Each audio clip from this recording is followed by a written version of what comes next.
प्रिय भक्त बंधु और बहनों, मानव जीवन में यदि कोई ग्रह सबसे अधिक कष्टप्रद माना जाता है तो वह शनि है।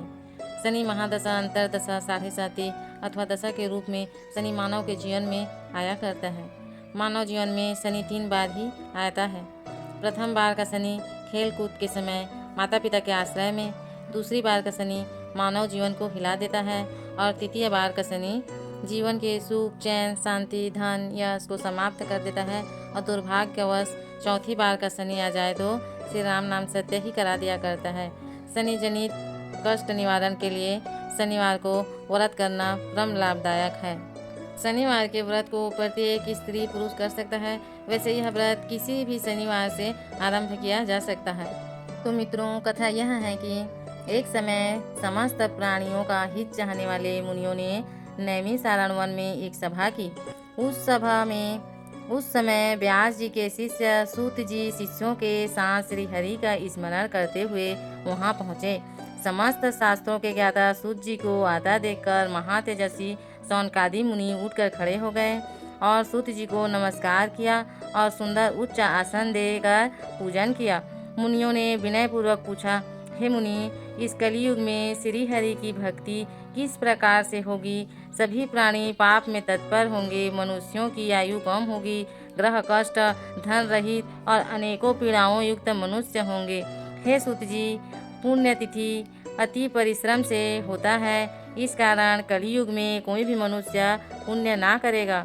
पुण्य के नष्ट होने से मनुष्य की प्रकृति पापमय हो गई। इस कारण तुच्छ विचार करने वाले मनुष्य अपने वंश सहित नष्ट हो जाएंगे। हे सूत जी, जिस तरह थोड़े ही परिश्रम, थोड़े ही धन से थोड़े समय में पुण्य प्राप्त हो जाए, ऐसा कोई उपाय हम लोगों को बतलाइए जिसके उपदेश से मनुष्य पुण्य और पाप करता है, उसके पुण्य और पाप का वही मनुष्य भोगी बनता है। यह शास्त्र का निर्णय है। हे सूत जी, जो मनुष्य रत्न रूपी ज्ञान से दूसरों को संतुष्ट करते हैं, उनको मनुष्य रूप धारण किए श्री हरि को ही जानना चाहिए। हे मुनि, कोई ऐसा व्रत बतलाइए जिसके करने से शनि के द्वारा प्रदत्त कष्ट मनुष्यों को ना भोगना पड़े तथा शनिदेव भी प्रसन्न हो जाए। हे मुनि, शनि की ग्रह दशा में बहुत ही घोर कष्ट उठाने पड़ते हैं। जिस व्रत से या कथा से शनिकृत कष्टों का निवारण हो सके, उसके सुनने से हमारी इच्छा है। कृपया कर आप हमें यह कथा बताइए। हे मुनि श्रेष्ठ, तुम धन्य हो, तुम्हारी वैष्णवों में अग्रह हो, क्योंकि सब प्राणियों का सदैव हित चाहते हो। मैं तुमसे एक उत्तम व्रत कहता हूँ, ध्यान देकर सुनो, जिसके करने से भगवान शंकर प्रसन्न होते हैं और शनि ग्रह प्रदत्त कष्ट प्राप्त नहीं होते। सूत जी बोले, जब युधिष्ठिर पांडव वनवास में अनेक कष्ट भोग रहे थे, उस समय अपने प्रिय सखा श्री कृष्ण को आता देखकर उन्होंने उनका बहुत ही आदर किया, मन में बहुत प्रसन्नता मानी और सुंदर आसन पर बैठाया। श्री कृष्ण बोले, हे युधिष्ठिर, क्या तुम कुशल पूर्वक हो? युधिष्ठिर बोले, हे भगवान, आपकी कृपा है। प्रभु, कृपा करके कोई ऐसा उपाय बतलाएं जिसके करने से यह ग्रह कष्ट न व्यापे। शनि ग्रह बहुत कष्ट देता है, अतः ऐसा कोई व्रत बतलाएं जिससे इस कष्ट को छुटकारा मिले। श्री कृष्ण बोले, हे राजन, आपने बहुत ही सुंदर बात पूछी है। आपसे एक उत्तम व्रत कहता हूँ। जो मनुष्य भक्ति और श्रद्धा युक्त होकर शनिवार के दिन भगवान शंकर का व्रत करते हैं तो उन्हें शनि की ग्रह दशा में कोई कष्ट नहीं होता है, उनको निर्धनता नहीं सताती है तथा इस लोक में अनेकों प्रकार के सुखों को भोग कर अंत में शिवलोक की प्राप्ति होती है। युधिष्ठिर बोले, सबसे पहले यह व्रत किसने किया था, वह सब विस्तार पूर्वक कृपा करके कहें, विधि भी बतलावें तथा फल क्या है।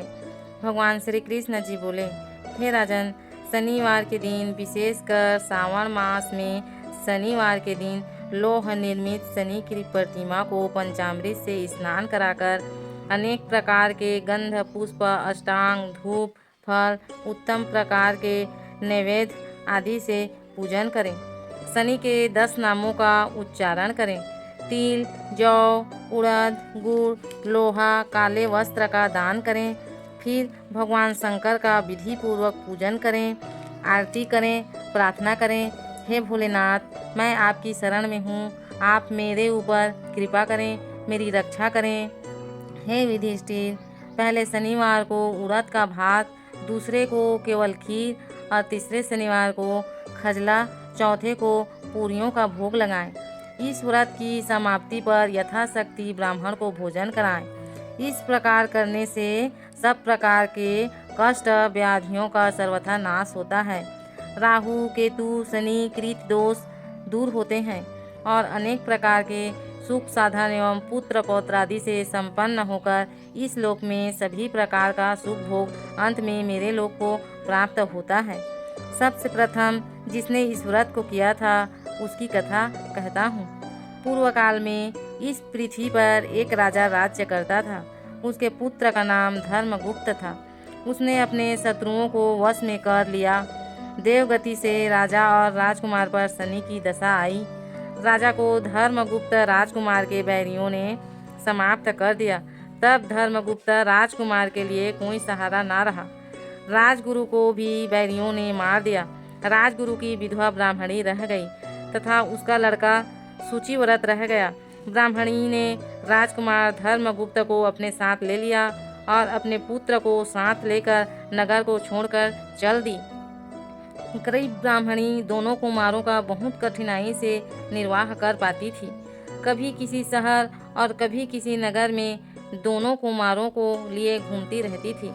एक दिन वह ब्राह्मणी दोनों कुमारों को लिए एक नगर से दूसरे नगर में जा रही थी कि मार्ग में महर्षि सांडिल्य के दर्शन हुए।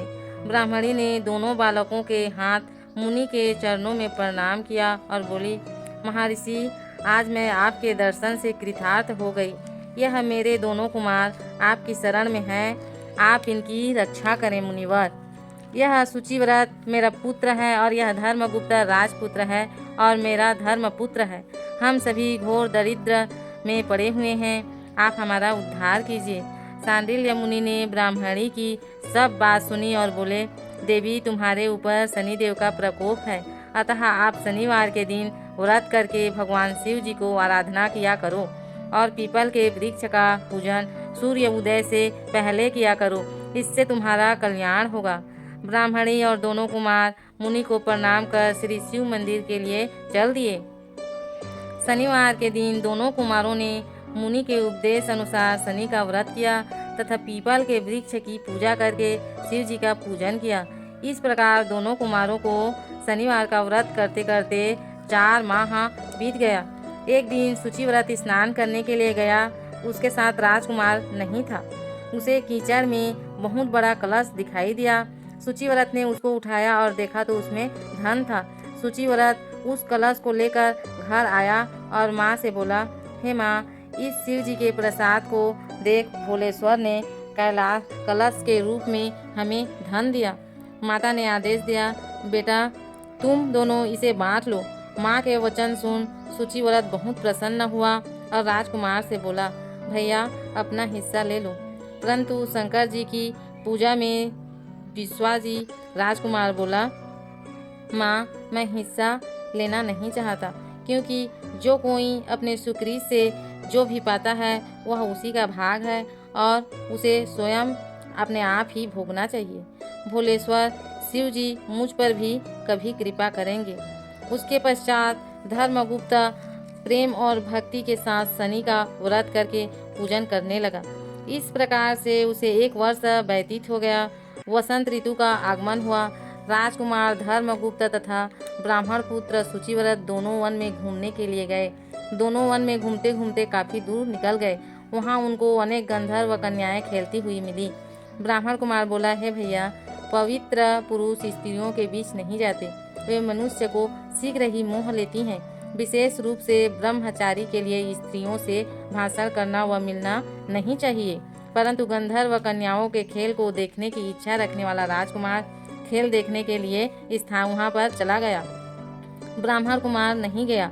उन गंधर्व कन्याओं के बीच एक प्रधान सुंदरी उस राजकुमार को देखकर मोहित हो गई और अपने संग की सखियों से बोली, कि यहाँ से थोड़ी दूर पर एक सुंदर वन है, उसमें नाना प्रकार के सुंदर फूल खिले हैं। तुम सब जाकर उन सुंदर फलों को तोड़ कर ले आओ। तब तक मैं यहाँ बैठी हूँ। सखियाँ आज्ञा पाकर चली गई और वह सुंदर गंधर्व कन्या राजकुमार पर दृष्टि जमाकर बैठ गई। राजकुमार उसके पास चला आया। राजकुमार को देखकर गंधर्व कन्या उठी और बैठने के लिए पल्लव का आसन दिया। राजकुमार आसन पर बैठ गया। गंधर्व कन्या ने पूछा, आप कौन हैं, किस देश के रहने वाले हैं तथा आपका आगमन कैसे हुआ? राजकुमार ने कहा, मैं विदर्भ देश के राजा का पुत्र हूँ। धर्मगुप्त मेरा नाम है। मेरे माता पिता स्वर्ग लोक सिधार गए हैं। बैरियों ने मेरा राज्य ले लिया है और मैं राजगुरु की पत्नी के साथ रहता हूँ। वही मेरी धर्म की माँ है। फिर राजकुमार ने पूछा कि आप कौन हैं, किसकी पुत्री हैं और किस कार्य से यहाँ पर आगमन हुआ है? गंधर्व कन्या बोली, मैं विद्रविक नामक गंधर्व की पुत्री हूँ। मेरा नाम अंशुमति है।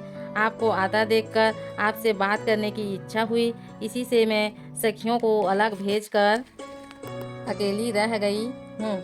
मेरे बराबर संगीत विद्या में कोई निपुण नहीं है। भगवान शंकर ने हम दोनों पर कृपा की है, इसलिए आपको यहाँ भेजा है।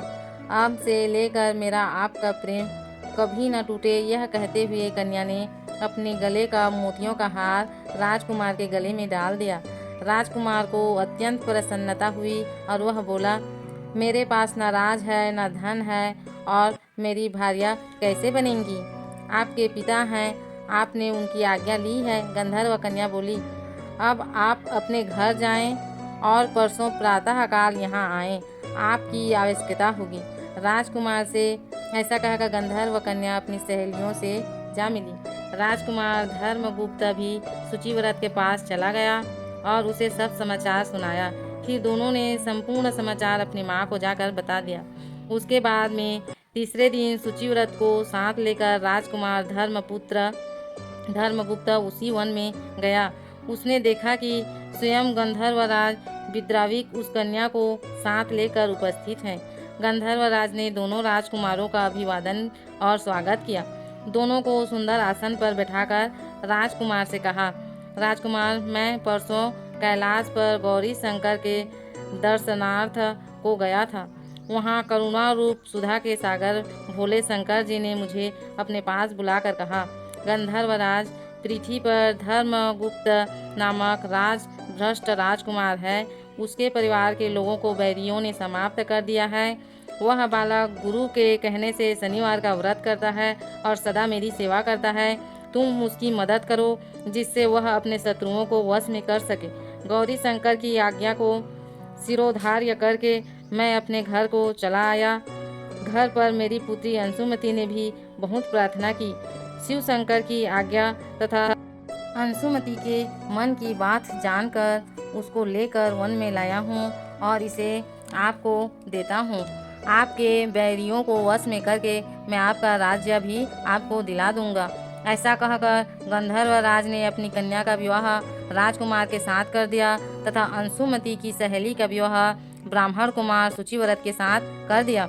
राजकुमार की सहायता के लिए गंधर्वों की चतुरंगी सेना भी दी। धर्मराज के बैरियों ने जब यह समाचार सुना तो उन्होंने राजकुमार की अधीनता स्वीकार कर ली और राजकुमार को राज्य लौटा दिया।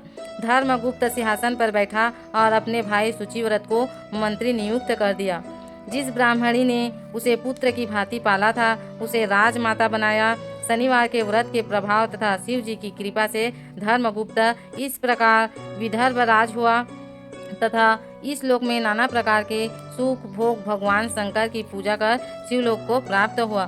श्री कृष्ण भगवान बोले, हे पांडुनंदन, आप भी इस व्रत को करें तो कुछ समय बाद आपको राज्य प्राप्त होगा और सभी प्रकार के सुखों की प्राप्ति होकर आपके बुरे दिनों का शीघ्र समाप्ति होगी। युधिष्ठिर ने शनिवार व्रत कथा सुनकर श्री भगवान श्री कृष्ण की पूजा की और व्रत आरंभ किया। इस व्रत के प्रभाव से महाभारत के युद्ध में विजय प्राप्त करके राज्य पाया तथा स्वर्ग की प्राप्ति की। सूत जी बोले, हे मुनिवरों, शनिवार को शनि व्रत, पीपल का पूजन तथा भगवान शनि का दर्शन और पूजन कर शनिवार व्रत कथा को सुनने से निर्धन को धन, अपुत्र को पुत्र, बंदी मुक्त हो, सभी प्रकार की कामनाओं की पूर्ति होती है, नाना प्रकार के सुख भोग, अंत में शिवलोक की प्राप्ति होती है। इस कथा के कहने व सुनने वाले दोनों के सभी मनोरथ पूर्ण होते हैं। जय शनिदेव।